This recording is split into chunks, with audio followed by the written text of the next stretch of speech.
ভয় পায়নি, ছাত্র শিবির আগামীতেও ভয় পাবে না।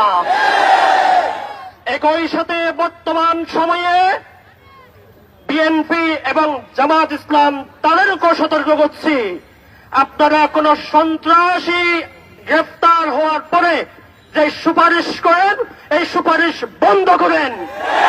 আপনাদের পক্ষ থেকে কোন সন্ত্রাসীর পক্ষে সুপারিশ আমরা আশা করি না।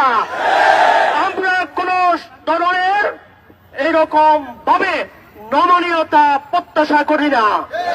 আপনাদের নমনীয়তার কারণে, আপনাদের সুশীল কারণের কারণে বর্তমান সরকার খুব দ্রুত সময়ে অন্তর্বর্তীকালীন সরকার একটা নির্বাচনের সরকার হয়ে যাচ্ছে, বিপ্লবী সরকার হচ্ছে না।